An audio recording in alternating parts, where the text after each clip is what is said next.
अस्सलाम वालेकुम नाज़रीन, मैं हूं मोहम्मद हफीज़ ख़ान। टुडे विद हफीज़ ख़ान के साथ। और आज हम बात करेंगे आज के ब्रेकिंग व्यूज़ पर।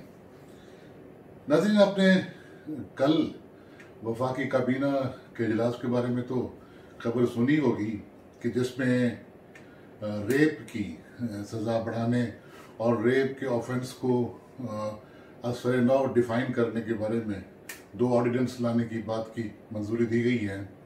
इसमें एक ऑर्डिनेंस जिसके बारे में बताया गया कि उसमें इसकी डेफिनेशन बदली गई है, जिसमें पहली दफ़ा ट्रांसजेंडर को भी शामिल किया गया है।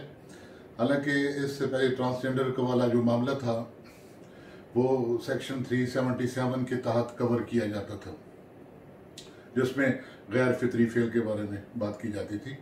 लेकिन अभी एक और भी लाया जा रहा है ऑर्डिनेंसेस के साथ साथ, जिसमें रेप के बारे में ख़ास तौर पर उन बातों को देखा जाएगा कि जिसमें सज़ा का तयन बढ़ाने के सिलसिले में भी बात की गई है कि, और इसमें एक पहली दफ़ा ये भी इंट्रोड्यूस किया जा रहा है कि जो प्रूव्ड रेपिस्ट होगा, जो गिल्टी करार पाएगा, तो उसको कीमियाई तौर पर नामर्द कर दिया जाएगा। तो जो बात हमने करनी थी वो ये थी कि क्या सज़ाएं बढ़ाने से जुर्म कम या ख़त्म हो जाता है। तो माज़रत के साथ मैं सज़ाएं बढ़ाने के बारे में मेरा एक नुक्ता नज़र कुछ मुख्तलिफ है। मेरा नुक्ता नज़र ये है कि सज़ाएं बढ़ाने से नहीं बल्कि सज़ाओं के नफाज से जुर्म कम होता है। जो डेटरेंस होती है या खौफ होता है किसी जुर्म को करते हुए, वो ये नहीं होता कि इस जुर्म की सज़ा क्या है। खौफ ये होता है कि इस जुर्म की सज़ा मिलेगी भी या नहीं मिलेगी। जहाँ इसके बारे में तशकीक हो, शकूक हो और ये कहा जाए कि ये पता नहीं हम पुलिस की इन्वेस्टिगेशन में नहीं आ सकेंगे, हम गिरफ्तार नहीं हो सकेंगे, या प्रोसिक्यूशन में कोई फला रह जाएंगे, या बाद में हमें अदालतों से जो गवाहियाँ होगी हम उनको गायब कर देंगे गवाहों को, या अपना इन्फ्लुएंस इस्तेमाल कर लेंगे। वो जो विक्टिम है वो लड़की है, बच्चा है, बच्ची है, खातून है, हम उस पर असरअंदाज होंगे, उसके घर वालों पर असरअंदाज होंगे और हम इस तौर पर अदालतों से भी सज़ा से बच निकलेंगे। तो फिर मेरे ख्याल में सज़ा जितनी भी बढ़ा दी जाए उसका खौफ पैदा नहीं होता। अब हम आते हैं रेप के ऑफेंस के बारे में। हमने चंद रोज़ पहले भी इस पर बात की थी। मेरे साथ जो हमारा एक और प्रोग्राम है लोग सुनना चाहते हैं, उसमें हमारे साथी रियाज शाहिद साहब भी थे।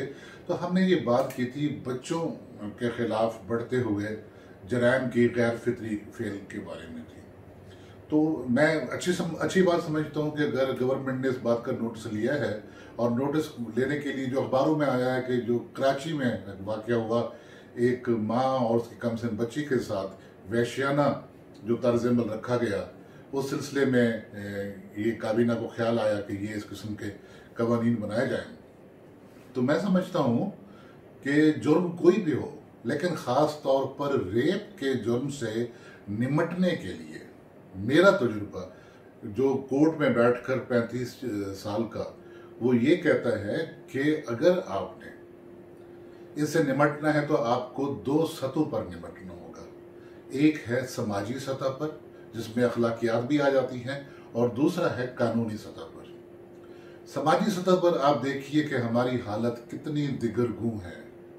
हमने निकाह को मुश्किल तर बना दिया है और वो तमाम असबाब हम पैदा कर चुके हैं कि जिनसे जिना की तरगीब आसान तर होती जा रही है।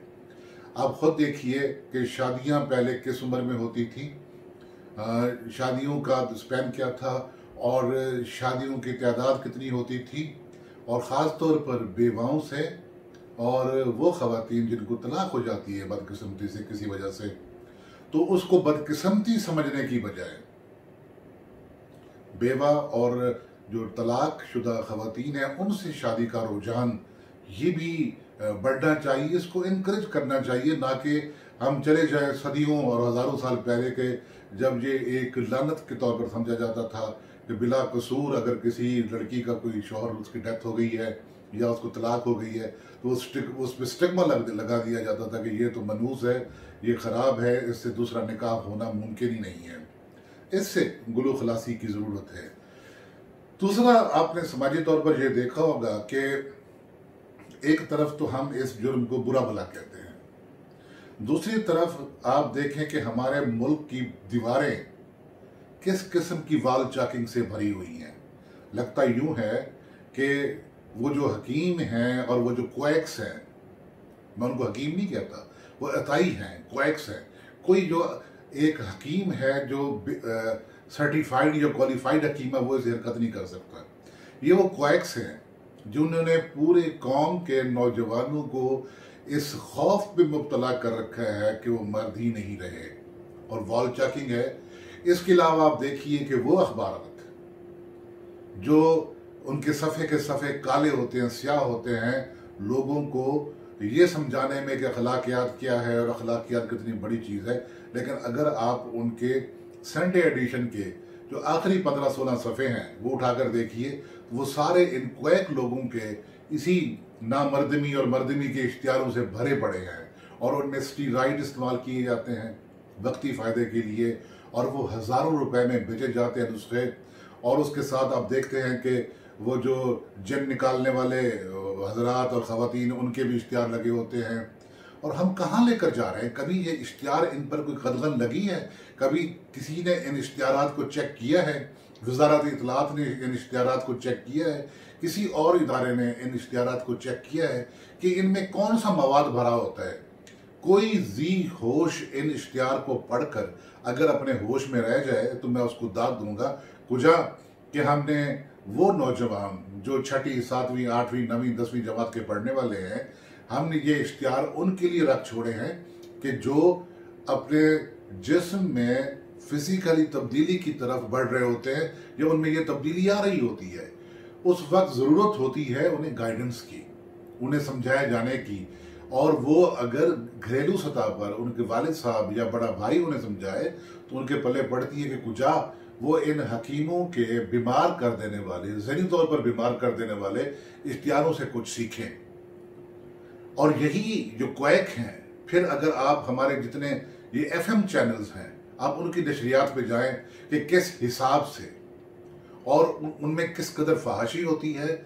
और उसमें सिर्फ ये नहीं कि कोई मर्द एंकर या मर्द कंपेयर बात कर रहा था, उसमें ख़वातीन भी उन इश्तिहारात में बिठाई होती हैं जिनकी रिकॉर्डिंग हो रही थी, और वो ऐसे ऐसे सवाल होते हैं, ऐसे ऐसे बेहुदा सवालात होते हैं, और लोगों को वो सुनवाए जा रहे हैं, और उनकी लाखों रुपए फीस होती है।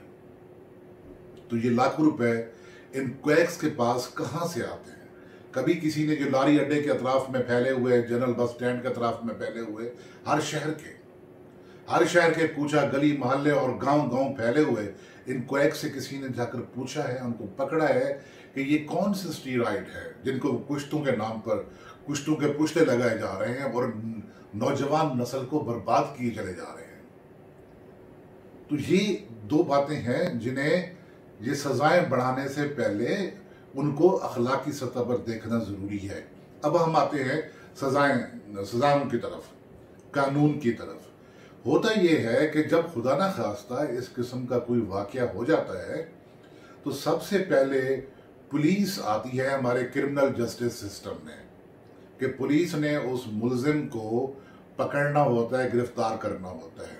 वो एक आपने देखा होगा कि किस कदर पेचीदा अमल हो चुका है कि एक शख्स फिर रहा है आंखों के सामने और उसको गिरफ्तार करना मुश्किल हो जाता है उस वक्त जब वो अगर अपनी विक्टिम को कत्ल भी कर चुका हो या विक्टिम को कत्ल ना भी किया हो तो विक्टिम की आंखों से दूर हो।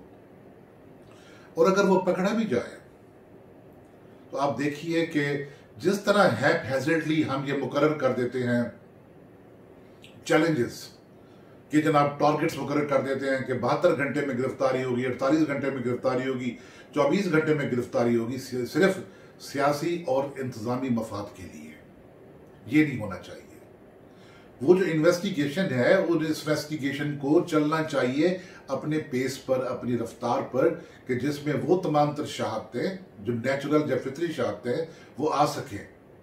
सिर्फ चालान सबमिट करने के लिए या ये देखने के लिए कि हम पे हुकूमत का दबाव है, हम पे चीफ मिनिस्टर का दबाव है, हमारे ऊपर वजीर आजम का दबाव है, हमारे ऊपर IG का दबाव है, तो वो जो इन्वेस्टिगेटिंग ऑफिसर होता है, तफ्तीशी, वो कहीं गलत सलत इधर उधर से पकड़कर वो गवाह, भर्ती के गवाह, उनकी मदद से चालान तैयार ना कर ले और वो गवाह कल को फिर कोर्ट में बैठ जाते हैं, दूसरी पार्टी से मिल जाते हैं, पैसे ले लेते हैं, क्योंकि वो गवाह फितरी गवाह होते ही नहीं है।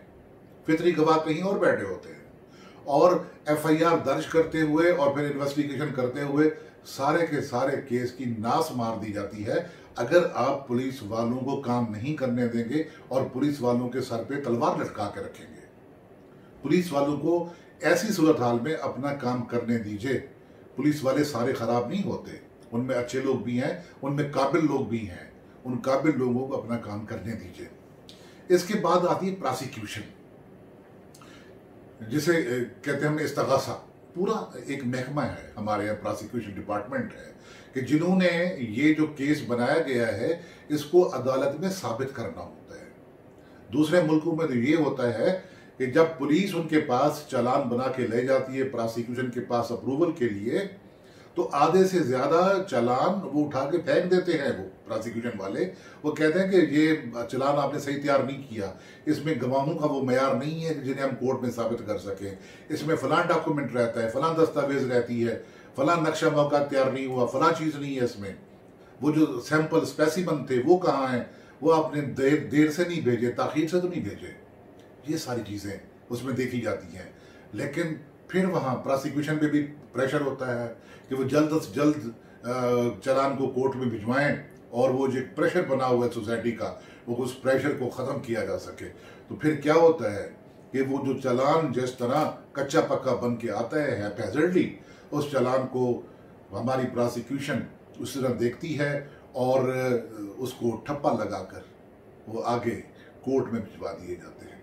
हालांकि दूसरे मुल्कों में जो डेवलप कंट्रीज हैं उनमें पुलिस से चालान प्रोसिक्यूशन में आने का रेशो जो है वो कितनी है वो देखी जानी चाहिए, और उसके बाद जो चालान बनाकर भिजवाए हैं प्रोसिक्यूशन ने, सेंड टू कोर्ट किए हैं, अदालत को भिजवाए सजाओं के लिए, उनकी रेशो क्या होती है।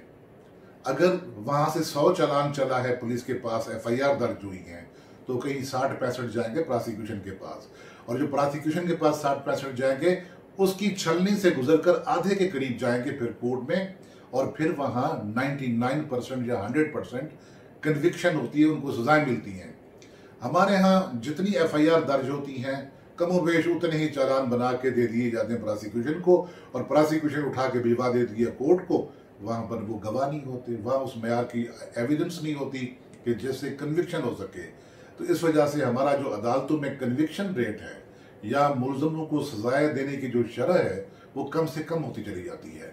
इसके अलावा सबसे अहम बात एक और है, वो ये है कि जैसे ही ये केस अदालत में ट्रायल के लिए आते हैं तो उस वक्त वो जो विक्टिम है, जिसके साथ जुल्म हुआ है, ज्यादती हुई है, चाहे वो औरत है, चाहे वो बच्ची है, चाहे वो बच्चा है, तो अगर उनका किसी खौफ की वजह से या लालच की वजह से, पैसे लेने की वजह से उनकी मुल्जिम से या मुजरिम से सुलह हो जाती है, या उसमें कुछ और लोग पड़ जाते हैं जो जिन्हें आप कहते हैं कि जनाब ये सोसाइटी के या समाज के ठेकेदार बने हुए हैं, वो आ जाते हैं दरमियान में, तो फिर क्या होता है कि वो जिन लोगों ने पुलिस के रूबरू, लड़की का वालिद है, लड़की का भाई है, लड़की है इवन, उन्होंने बयान दिया होता है कि मेरे साथ ये जुल्म हुआ है, वो कोर्ट में आकर कहते हैं जी वो जुल्म तो हुआ है लेकिन हमने इस बंदे को देख लिया, ये वो बंदा नहीं था, कोई और था, रात की तारीकी थी, रोशनी नहीं थी, ये नहीं था, वो नहीं था। तो उन लोगों से निमटने की जरूरत है। इस किस्म का कोई जो इन चीजों का इतलाक किया जाए कि वो लोग अगर आकर कि जो लड़की के या विक्टिम के या बच्चे के बिल्कुल करीबी रिश्तेदार हैं, भाई है, बहनोई है, बाप है, माँ है, वो अगर आकर मुकरते हैं, आकर वो कोर्ट में इनराफ करते हैं, वो अपनी गवाही से मुकर जाते हैं, तो उनको सजा देने का अमल उसको मजबूत तर बनाया जाए।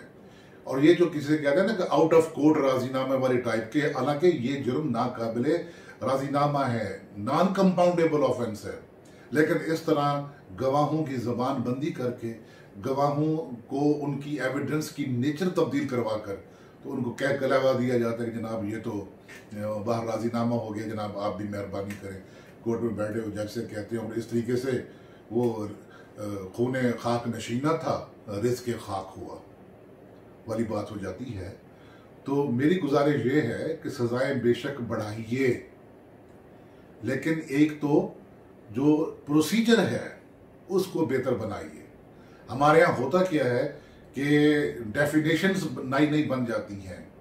जो लॉ है, सब्सटेंशियल लॉ, उसमें जो पीनल कोड है उसमें भी तारीफें बदलती हैं, सेक्शन बदलते हैं, ऐड होते हैं। और होता क्या है कि जो अदालत में तरीकाकार है, प्रोसीजर है इसकी ट्रायल का, समात का, वो वही रहता है जो अंग्रेज़ों ने बनाया था 1898 में। आज से एक आप कह लें कि 122 साल पहले बनाया था, ज़ाब्ता फौजदारी के नाम से, ये क्रिमिनल प्रोसीजर कोड के नाम से। तो क्रिमिनल प्रोसीजर कोड, वो जो ट्रायल आम अदालतें करती हैं उनमें भी बदलना चाहिए। ये तमाम वो डिले पैदा करती हैं। अब यहाँ तो कह देते हैं कि जनाब ये पूरी ट्रैक पे चले और के, लेकिन आप फिर कैसे करेंगे जब वकला साहबान इसमें आपसे डेट्स लेंगे, एडजमेंट्स लेंगे, प्रोसिक्यूशन के गवाह होते हैं, और उधर से दरख्वास्त आ जाती है कि जनाब एडजमेंट दी जाए। हमारे यहाँ वकला साहबान को भी चाहिए कि सोसाइटी को सुधारने के अमल में वो आगे बढ़ें, अपना हिस्सा डालें, और जो चैम्बर प्रैक्टिस का रिवाज है वो डालें कि अगर एक चैम्बर में 5 वकला साहबान काम करते हैं तो अपने काम बांट दें। एक कोर्ट में एक जाए, दूसरी कोर्ट में वो जाए, जिस किस्म का मुकदमा हो तो उस मुकदमे की नेचर के पॉइंट ऑफ व्यू से कि वहाँ कौन कौन इस काबिल है। अगर एक वकील साहब तमाम अदालतों में जाएंगे तो फिर ये डिले होता रहेगा। आप चाहे जितने कवानीन बना लें, जितने ज़ाब्ते बना लें, जो कुछ भी कर लें, ये डिले यूं ही होती रहेगी, इंसाफ में ताख़ीर यूं ही होती रहेगी।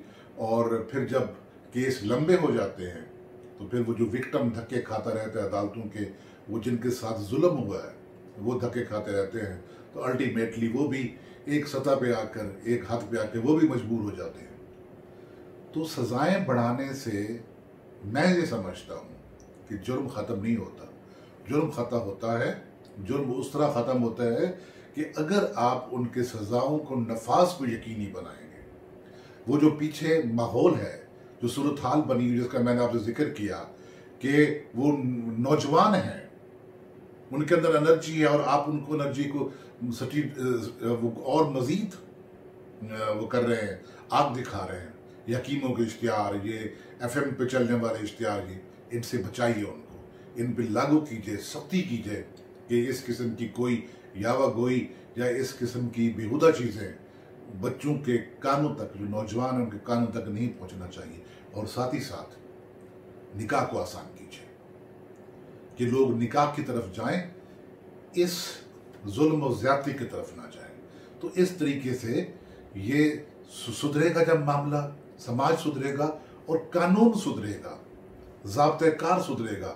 जो भी शख्स इस क्रिमिनल जस्टिस सिस्टम से मुतल्लिक है, वो अगर अपनी से जिम्मेदारी समझेगा तो फिर ये जाकर सज़ाएं भी होंगी और सज़ाओं का इतलाक़ भी होगा, और उससे जराइम कम होते हैं। इसके साथ ही मोहम्मद हफीज़ खान को इजाज़त दीजिए। आज का प्रोग्राम ब्रेकिंग व्यूज़ ख़त्म करने के, जो आपने सुना हमारे YouTube channel today with Hafeez Khan में, इस चैनल को आप सब्सक्राइब ज़रूर किया करें, और जहां देखें आपने हमें मशवरे देने हैं। इस प्रोग्राम के बारे में भी अगर आपने कोई कमेंट्स करने हो तो कमेंट्स में ज़रूर लिखिएगा। इजाज़त दीजिए, खुदा हाफिज़।